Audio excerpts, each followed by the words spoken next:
the last time you drove over a bridge, hit a green light when you needed it, or watched a snowplow clear the road ahead of you in a storm?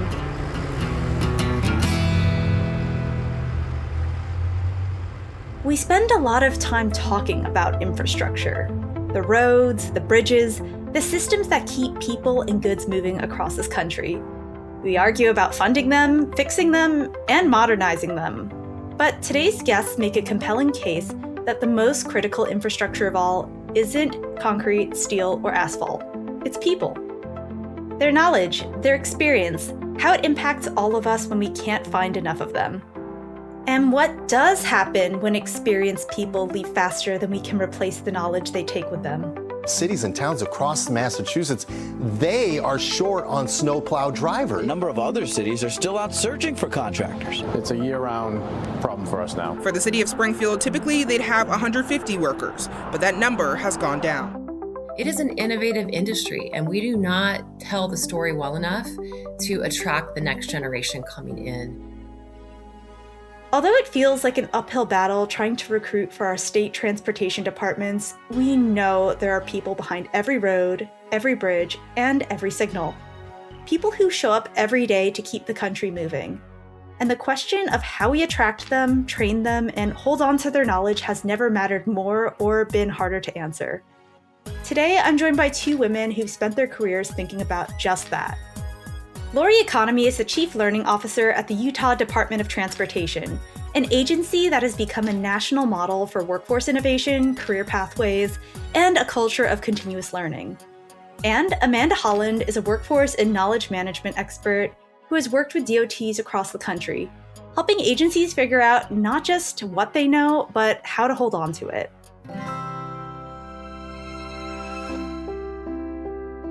This is Empathy Affect, Forest Marsh Media's podcast that explores the human side of government. I'm Melissa Szynski, and today, Lorri and Amanda get into why knowledge management is really a people problem, how AI is already showing up in state DOTs, and what it would take to get the next generation excited about a career in transportation. Lorri, thanks for joining us on Empathy Affect. Thank you. Good to see you today, Melissa. You too. And Amanda, it's a pleasure to have you too. Thanks. Looking forward to the conversation. Yeah. So both of you have spent a solid span of your careers working in state departments of transportation. So I'd love to start by getting a lay of the land in terms of DOT workforce landscapes. Lorri, from your perspective at Utah DOT, what's changing fastest about the DOT workforce right now? Yeah, that's a great question. So in terms of looking across the history of the Department of Transportation, we're seeing a pretty big shortage in our workforce, and we're seeing turnover, a reduction in the years of service. For example, most people working with the State Department of Transportation 10, 15 years ago the average years of service was 20 to 30 years, where they stayed with us a long time. They spent their whole career there. And that has changed to where most of the people have 10 years or less of service working for the DOT. And so we're seeing a really big shift there. Of course, back in the day, technology was a nice to have. Now it leads everything, and it is driving the work that we do. So no longer is it something that we're asking people to think about using technology. It is driving the work that we do overall. And we're just seeing shrinking numbers of people considering transportation as an optional career. Over the last few years, of course, anybody with an engineering or transportation mindset have chosen things like software engineering or mechanical engineering, something along those lines. Transportation is just not on the radar for most of the next generation coming into the workforce. And it is a really good job. And people just don't know that it's a good job. Between folks holding shorter tenures at DOTs and people choosing other careers over transportation, institutional knowledge is literally walking out the door. So I asked Amanda to zoom out nationally and describe what she sees as a fundamental shift in how agencies are thinking about their own futures. One of the key things we're seeing across the nation is a shift from replacement planning toward succession planning. So in the past, we were really focused on how do we maintain our status quo? We need to make sure we have this number engineers, this number of maintenance and operations technicians and professionals. And what we're seeing now is more of a focus on what are we going to need for the future rather than how do we just maintain what we already have. And some of that is exacerbated by increased employee movement, which includes promotions or transfers. They may not be leaving an employer, but they're changing the work that they're doing. And so there's a much higher need for training and learning. And I think that knowledge sharing has really become one of the key requirements for success in a job these days. And I think that changes the way we want to run our organizations and the expectations that our workers have and our supervisors have. On the flip side, I think that customer expectations have really changed. And so we're asking people who are working in the DOTs to interact differently with customers and also to provide a different kind of work and a different level of work. And so that new work needs to be integrated within our existing work requirements and systems. And that requires a lot of learning and a lot of innovative use of technology. Yeah, I think both of you sort of touched on the fact that, this is a very human issue, but when people hear knowledge management, they might think software and data. So I want to step away and strip away the jargon for a bit. What exactly does knowledge management actually mean if we step back and just look at that for a DOT and its people? We've been grappling with this in terms of at Utah Department of Transportation and really being able to tell what is knowledge management, why does it matter to us? And, we've been going kind of around the tree a little bit with this. And in the last few years, we've kind of landed on what do we want people to do when it comes to knowledge management, right? So effectively, when we look at the formal definition, it is that we have access to the right information at the right time. We have the systems in place that we know what that information is. We know where to find it, things like that. But we went in a different direction, and we went with what do we want people to do at the Department of Transportation? And so for us, if you were to ask anybody within our organization, what is knowledge management, they probably wouldn't talk about that term. But what they would say is we're connecting people to the right information at the right time. We're asking people to learn and grow and show up every day and share that information with each other. And ultimately, we want to do those things, connect, share, learn, so that we can innovate as an organization. And so we, with all of the technical definitions that are out there, for us internally, that's how we talk about knowledge management at UDOT. When I think of knowledge management and how it affects people every day at the DOT, I think the key for me is how are we making sure that people have what they need to be successful? And whether that's an opportunity to learn, whether that's sharing information or knowing where to find the information, the key is how do we help people be successful? And I think knowledge management is one of those foundational things we can do that really helps people succeed. It can make their job easier, and we can make sure that the information they have is actually the information they need. Because too often, I think it's easy to have lots of information, but it's not what you really need to get the job done. Very true. Now that we've gotten a good foundation of what knowledge management means for folks, Amanda, working with different DOTs, what are some of the most common mistakes that you see these agencies make when they try to solve a knowledge management issue? Are you seeing any state agencies actively integrating knowledge management into their workforce development plans? What are you seeing out there? It's a great question. And I think it's really important because knowledge management can be overwhelming. And I think one of the most common mistakes we see is an agency that wants to try to do everything at once and go from having almost no knowledge management to having an entire complete program that everybody's using. And I think realistically, it takes a while to clear out the knowledge, make sure that the information you have is the information you need and that it's accurate and relevant and timely.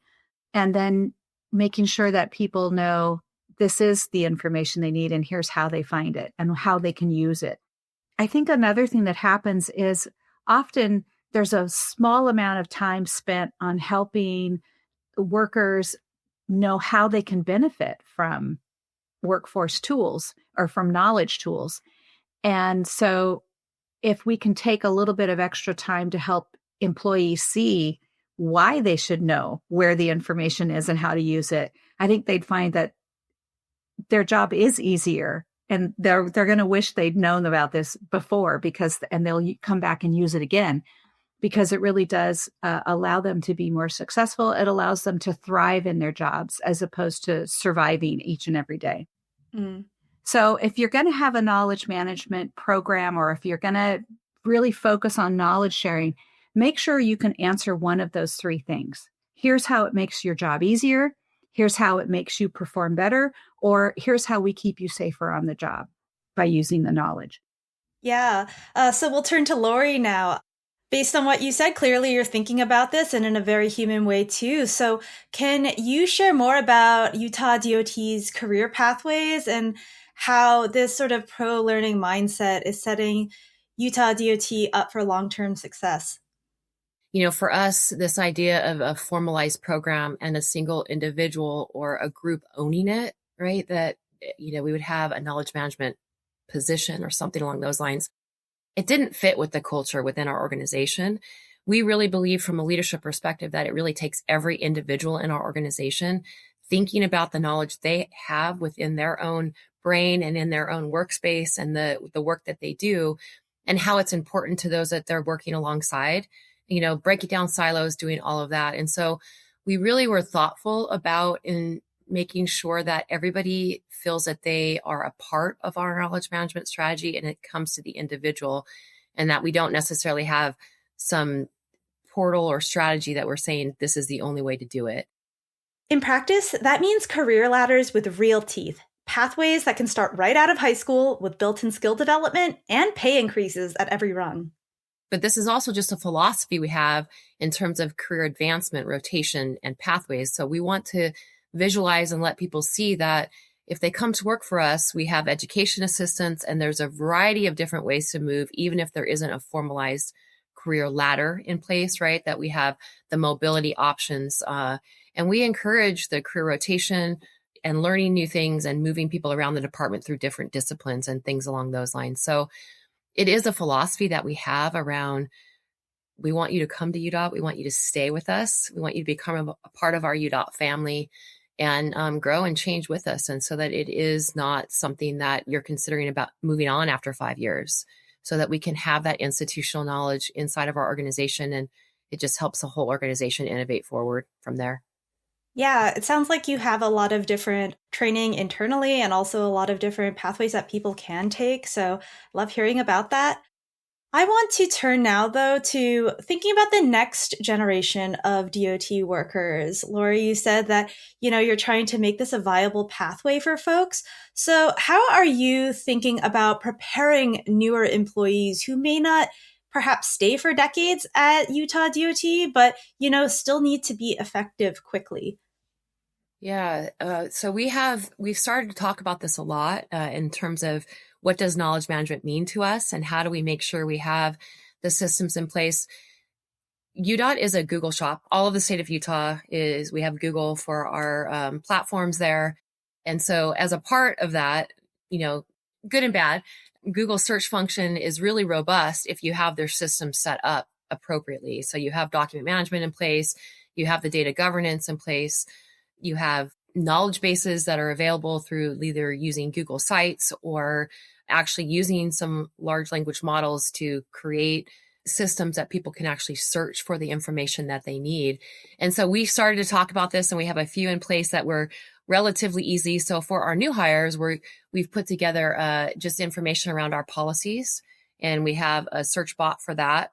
And so of course, in preparation for that, I learned a lot about how to train those large language models in terms of, they came to me and they said, "Hey, Lorri, tell us the top 100 questions that all your new hires are asking so that we can, start to train the model." So I've learned a lot about that along the way, but we really are trying to think through how do we utilize AI and how do we utilize some of the search functions, Gemini, Notebook, all of those, to make the information available in an organized way for our new hires to be able to find it as soon as they possibly can. So that looks like rewriting manuals and doing all of those types of activities, our policies, our procedures, so that it is at the ready when they're ready to look for it and find it. And then creating those systems through data governance and others to set them up for success. It's quite the effort. Yeah, sounds like it.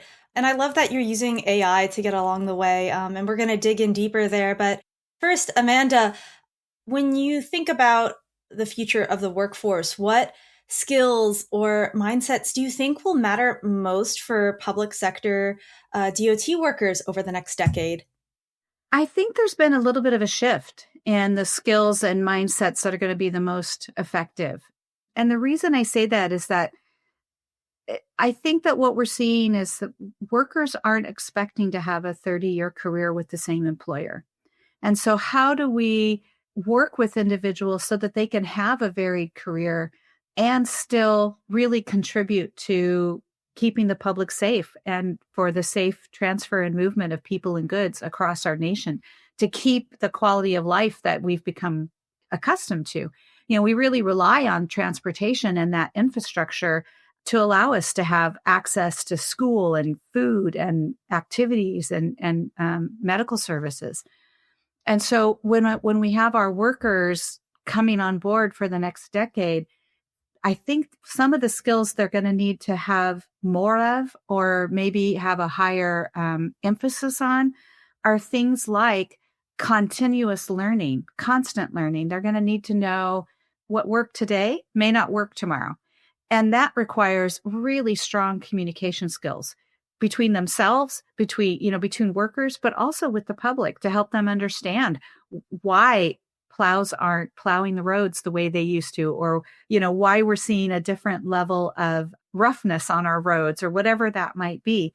I think also what workers are going to have to bring in terms of a skill or a mindset is more courage, and more courage to be more public. It used to be, as a lot of our public workers, they were out of the limelight. They came to work, they did their work, they went home. And now with so much attention and so much access to video, we see a lot more of our workforce getting interviewed or being highlighted in video clips, or having more of a visible presence. And I think that takes a lot of courage for some people. And that's, you're really asking people to do something above and beyond what they might normally think of as, this is my job, handling crack sealing in the roads, right? For mindsets, we've talked about learning, but I think the other thing that we really are going to want to see in the DOT workers of the future is not only adaptability, but also more comfort with reasonable risk. So transportation is a low risk industry. We really want to make everything as safe as possible all the time for the traveling public. And nowadays, sometimes we have to have a little bit more risk in how we innovate and fix some of the issues that we're dealing with. And so I think if we can be a little more comfortable with branching out and trying some new things to help address some of our challenges, the workforce is going to find that their jobs are a little easier and a little more fulfilling, because they really are able to help more people have a high quality of life. Yeah, that sort of brings me to AI, which I think is on all of our minds in terms of workforce. It feels risky for many of us because we worry about whether it will replace us or make some of our job functions obsolete. But also there's a lot of benefit to it, whether it's the productivity benefit that comes from it or whatnot. So I want to pick both your brains on this topic. Amanda, you advise organizations on systems and readiness. So where do you see generative AI actually fitting today in government work with DOTs? So I'm really glad you asked that question, and that you asked about generative AI, because there's so many different types of AI that are used in the transportation world. And I am going to just focus on generative AI. I think that one of the things that we hear a lot about the use of generative AI is that it could replace workers, or it could change the way that people work. And it also introduces a lot of risk. It can be pretty intimidating to try to use AI and know when to use it and where. I think one of the things to pay attention to is that we could use generative AI for really simple routine tasks to give us additional time to focus on some of the more difficult tasks. So, for example, where I've used AI, where I've heard other people using generative AI, is as a writing assistant. Say I've got an email from someone and it's a really controversial issue. And I don't know if you've ever done this, but I feel like I'm kind of overthinking everything. I'm overanalyzing and I'm spinning my wheels trying to come up with exactly the right words. And what normally would be a 10-minute response, I've spent an hour on and I'm still not happy with it. Imagine I can just take generative AI, give them the scenario and ask them for a professional, courteous response or an analytical response or a data-driven response. And then I can use that as a basis and add in, edit it to fit who I am.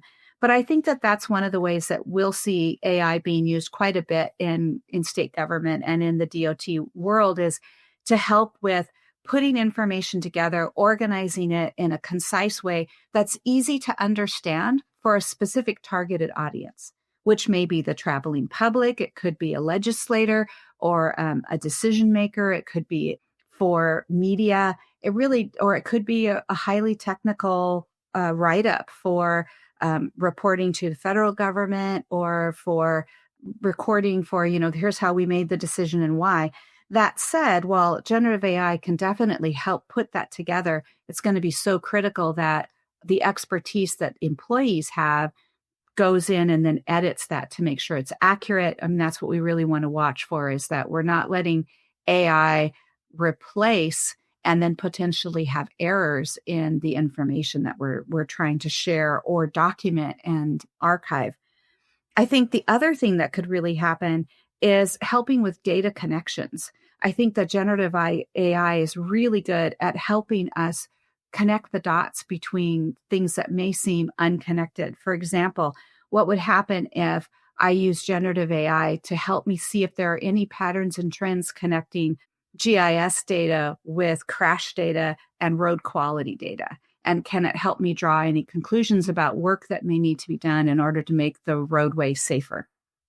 Yeah, I loved what you were talking about there with how AI really is a tool for people and seeing the different examples of how it can be used. That's really awesome.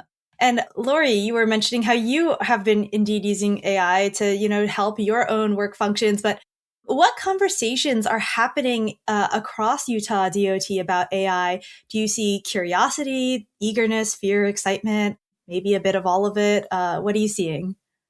Definitely a bit of all of it. And we are trying to get out ahead of it, of course, in terms of guiding our employees and staff and around what's appropriate use of AI. Again, with being a Google shop, we have access to a lot of information. And so we are trying to make sure that we set some guiding principles. We actually have an AI strategy out there that we've put out end of last year. It is helping our employees determine, how to make sure that they are balancing that human judgment with the use of AI, as Amanda was talking about already. We want to make sure that they use it and that we're using it for traffic flow optimization and, all of those kinds of things, but that we're also then taking a moment to have our human element take a look at it and make sure that it's accurate, of course, right? And that it is providing us, moving us in the right direction. So we have things like trust as the cornerstone. So we're making sure that we're talking to our employees about trust is our currency as a state Department of Transportation with the traveling public, with our legislative bodies. Without that trust, we will erode quickly in terms of what we have access to, our resources, et cetera. So we want to make sure that we're preserving that public trust, and we're asking them to think about risk. Is it appropriate to use the AI at this time? Or is it, as Amanda talked about, most engineering organizations are a little bit risk averse, right? And so what is the right balance of risk as we're using that? So at UDOT, trust, transparency, and accountability are huge with AI. And their AI strategy spans beyond traffic flow optimization too. There's predictive maintenance, smart operations, and public engagement, with data analytics connecting the dots across all of it. But there's also so much more. We're using it for our manuals, like I said, to help us find the right information at the right time. So again, being a Google shop, we can just limit it to certain Google folders. And so we're asking it to just look at that. And then we're using it for training and things like that to ask it questions and return information back as job aids almost out in the field, asset conditions and bid price predictions, etc. So we're really thinking about how to utilize it in a variety of different ways, but making sure that we have those guiding principles as the backbone. And we're educating our staff about what that looks like and how to go about using it responsibly. Yeah, I love that you mentioned the guardrails too, because that is just something that's so important as AI is moving so quickly. Having that kind of structure, governance, knowing exactly what it's used for, and the strategy is really, really helpful. One thing that people probably don't realize is how much outside of knowledge work, right? AI is impacting their lives every day in terms of vehicles, right? And then for us, for the Department of Transportation, those vehicles talking to our traffic systems and talking to the different cars alongside the road. This goes back to Amanda's conversation a while back about the reskilling piece of it. It's really looking at how AI and automation is going to change transportation as a whole, and what we need to be willing, if we've all been in the workplace 20 years, this is, emerging. And so it's those that are willing to take a look at those emerging technologies and think about how it impacts our daily life and will change our daily life and what we do. There's so many different ways that they don't even realize it's already impacting them. And our workforce is pretty grateful for it. In terms of talking to signals, like our plow drivers, as they come up to a signal, our systems inside of the plows are talking to the traffic signals, keeping it green. So there's a safety element as they run through that traffic signal. Again, traffic flow, what this looks like. And we know our systems are talking to Google Maps and to the other mapping companies out there. And we're sharing information all of the time. And it's those systems interacting with each other that are helping the traveling public today in ways that they probably don't even realize are happening. Yeah, great point. We actually had, we chatted with the CIO of the city of Boston. He was talking about how they're using AI to improve traffic flow. So it's cool to see that kind of overlap happening in this conversation and seeing how you're thinking about it and sort of connecting all the dots between, what's happening with what you guys know, with what's going on out there. Great examples. I want to now, as we're getting to the end of the conversation, to look ahead. So if we fast forward 10 years from now, what do you hope is true about how DOTs learn, share knowledge, and use technology? Boy, that's a big question because there's a lot I hope for. And, some of it is still a dream, right? Science fiction. We're still hoping it'll happen. But some I think really can occur. And one of the biggest areas for me is that technology actually does save time. Sometimes, we found that when we introduce technology into a process, it actually takes longer to get something done than it did when it was a manual process. So that's one of the things that I hope for in the next 10 years is that the technology is saving time. One of the things we've learned about AI is that it's not always reducing work. Sometimes it's intensifying the work. Harvard Business Review just recently put out the beginning results of a study where they found that when artificial intelligence became a part of the workers' regular and routine day, they were spending a lot of time on expanded tasks. They're doing more, right? Because AI is able to take some of those routine tasks away. And so while AI can help us with some of those complex tasks and potentially free up some of our time to focus on other things, I think one of the most important things that's going to be required of DOT workforces is that our workers learn how to balance their lives so that the use of AI, the integration of AI into their job isn't making their job so much more difficult that they're overwhelmed and being asked to do too much. I think another part is that knowledge sharing hopefully will be embedded into the agencies in the next 10 years so that people can easily find the information they need when they need it so that they can do the best job possible and bring their best selves to work and feel good about the meaningful work that they're doing and the contributions they're making. Yeah, I mean, I think what I would add is just looking ahead to the future. I would agree in terms of hoping that it actually solves some of the challenges that we're having inside of the departments of transportation. You know, as we mentioned, our workforce size is shrinking. We're attracting less people into transportation. And I think some of that is because there is a belief that there's antiquated processes there and that there is not innovation happening within transportation. And this is just not true. I was really surprised when I stepped into the world of transportation. My thought was, it's transportation. How hard could it be? And when I stepped in and saw our networking and the connections to academia and to the National Academies of Science and Medicine and the innovative approach that they have to everything, it was really surprising to me. And so I hope that people learn that, right, as they think about transportation, that they start to see us for who we really are, which is this innovative industry that is looking to make things better and to make their quality of life better. And that, you know, for us, we really do have, especially at UDOT, we are a small department of transportation. We are known for our innovation across the nation. I think that that's true.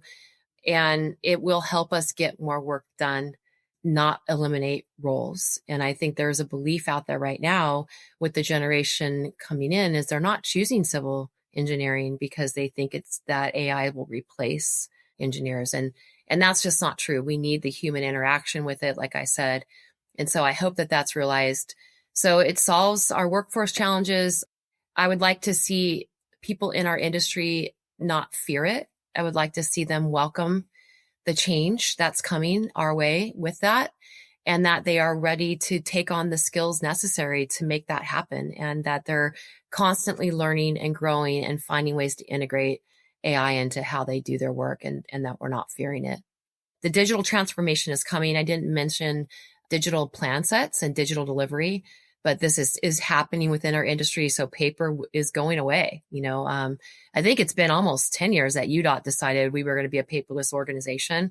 And as a result of that, that looks like, you know, our big plan sets, no longer are you seeing that. You're seeing it, everybody with a computer out in the workplace. And it helps data. It helps, you know exactly what's underground and help us track our assets and all of that. So I feel like it's a really exciting time. I didn't even cover autonomous vehicles and smart cities and all of the things that are innovative in transportation that are coming. I want people to see it, and I look forward to our industry embracing it and to not have the fear of it. Absolutely. As we're wrapping up here today, we've covered so much ground between AI, knowledge management, workforce readiness for the future. So as we're stepping away now, if there was one investment in people or learning or one piece of advice that you'd like to give agency leaders who want to prepare for the future but don't know where to begin, what would it be? Amanda? So if I roll those two questions together, I think this is the one thing that I would recommend to any agency, whether it's a state DOT, a government entity, or a private sector or nonprofit organization. And that is to clean up the rot. And by the rot, I mean the redundant, obsolete, and trivial data that's living in your systems. Because when we can clean out what's no longer valid, then the information that's left is the information that we really need. And it makes it much easier for employees to get what they need when they need it and to know how to use it. And so if you only are going to identify one action item to begin to address that critical issue of what the workforce needs to be able to do in the future, clean out the rot and stick with it once you've started it. Great advice. Lorri? I agree with her on that. I just have to say, but I would say to start to create the organization of the future. And so that looks like eliminating out-of-date business practices that are not going to attract the next generation coming into the workplace. What Amanda mentioned is one of them. but also it's our culture. It's how we interact with each other. It's the work that's happening and being able to tell, I'm going to say, the sexy story about transportation, right? It is an innovative industry, and we do not tell the story well enough to attract the next generation coming in. And I think we need to do a better job of that. You know, we're kind of in reactive mode because we are in workforce shortages, where we're not picking our head up and looking down the field and trying to approach it from a strategic workforce planning point of view that says, here is all of the things that are amazing and that are coming down the road of transportation, and why a younger generation should choose this as a career. And if we don't have the people, we can't get the work done. I mean, that's really just the basics. And so I would ask them all, you know, to start telling the story. Great advice from both of you, a little bit of the technical, a lot of the human across this conversation. So I wanted to thank you both for taking the time to share about how you're building this foundation and a future for state DOT workers and the people they serve. As you were just saying, we can only look to our government agencies for support because of the people behind their missions. So the thought and planning that you're both doing this space is so important for all of us. Thank you so much. Thank you. Thank you so much. Good to talk with both of you about this topic. Across this conversation, we heard about AI strategies, digital transformation, and workforce modernization. But what stood out to me wasn't the tech. It was the people. Transportation is one of the most human systems we have. It connects us to school, to work, to food, to family. And the people keeping it running are doing something that genuinely matters. If you're a transportation leader, a workforce planner, or someone working in or around government, I'd love for you to share this episode with a colleague. And if you're a young person trying to figure out what to do with your life, or a parent wondering what you should be encouraging, I'll just say this: the roads don't fix themselves. The people who make that happen are doing work that is harder, more innovative, and more important than most of us realize. If you enjoyed today's episode, make sure you give us a follow, review, and share Empathy Affect wherever you listen to podcasts. I hope you'll tune in next time. Thanks, y'all. Empathy Effect is a product of Forrest Marsh. You can reach us at forrestmarshmedia@forrestmarsh.com with any feedback, questions, or inquiries. If you want to know more about today's guest, are interested in participating with Forrest Marsh, or becoming part of our community, check out our show notes for more information.